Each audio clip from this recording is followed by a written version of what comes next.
Hello दोस्तों, my name is Shubham Soni. Welcome to my channel DJ classes. आज हम class 12 2024 नागरिक शास्त्र का बोर्ड पेपर देखेंगे। तो आइए शुरू करते हैं अपना टॉपिक। बहुविकल्पीय प्रश्न। प्रश्न नंबर 1, विश्व में 1991 की मुख्य घटना क्या थी? इसका राइट आंसर है सोवियत संघ का विघटन।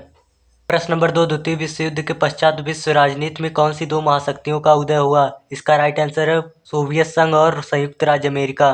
प्रश्न नंबर 3, निम्नलिखित में से किस देश ने सर्वप्रथम खुले द्वार की नीति अपनाई? इसका राइट आंसर है चीन।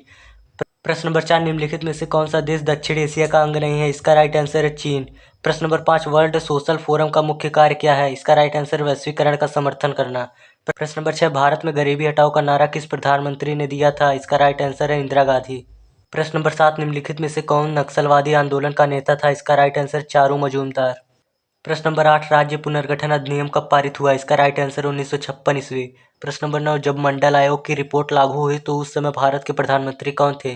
इसका राइट आंसर है वीपी सिंह। प्रश्न नंबर 10, गोवा भारतीय संघ का एक स्वतंत्र राज्य कब बना? इसका राइट आंसर है 1987 ईस्वी। अति लघु उत्तरीय प्रश्न। प्रश्न नंबर 11, सोवियत संघ के विघटन का कोई एक परिणाम लिखिए। प्रश्न नंबर 12, ऐसा कोई एक कारण लिखिए जिसने पर्यावरण के मुद्दे को वैश्विक राजनीति का चिंता बना दिया। प्रश्न नंबर 13, वैश्वीकरण का कोई एक कारण लिखिए। प्रश्न नंबर 14, संयुक्त राष्ट्र संघ की उस एजेंसी का नाम लिखिए जिसका संबंध शिक्षा एवं संस्कृति से है। प्रश्न नंबर 15, संयुक्त राष्ट्र की सुरक्षा परिषद के दो अस्थायी सदस्य की देशों का उल्लेख कीजिए। प्रश्न नंबर 16, पूर्वोत्तर भारत की सीमा के साथ लगे हुए किन्हीं दो राज्यों के नाम लिखिए। प्रश्न नंबर 17, गठबंधन सरकार का क्या आशय है? प्रश्न नंबर 18, मणिपुर की मुख्य समस्या क्या है? प्रश्न नंबर 19, ऐसी दो रियासतों के नाम लिखिए जिन्होंने स्वतंत्रता के बाद भारत में विलय का डटकर विरोध किया। प्रश्न नंबर 20, महात्मा गांधी की हत्या कब और किसने की? लघु उत्तरीय प्रश्न फर्स्ट। प्रश्न नंबर 21, पर्यावरण के मसले पर भारत का पक्ष स्पष्ट कीजिए। प्रश्न नंबर 22, साझी संपदा संसाधन से आप क्या समझते हैं? प्रश्न नंबर 23, वैश्वीकरण क्यों आवश्यक है? संक्षेप में लिखिए। प्रश्न number 24, Bahujan Samaj party BSP के संस्थापक कौन थे? इसका उद्देश्य क्या था?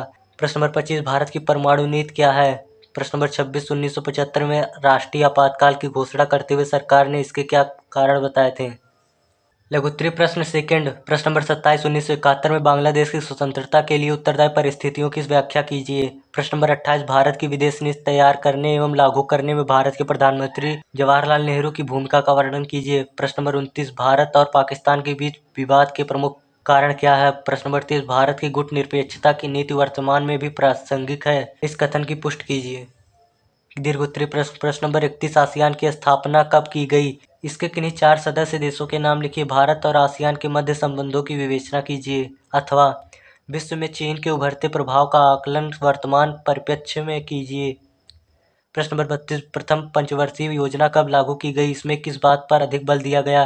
द्वितीय पंचवर्षीय योजना से यह किस प्रकार भिन्न थी? अथवा राष्ट्रीय आपातकाल के परिणामों की व्याख्या मूल अधिकारों तथा कार्यपालिका न्यायपालिका के संबंधों के आधार पर कीजिए।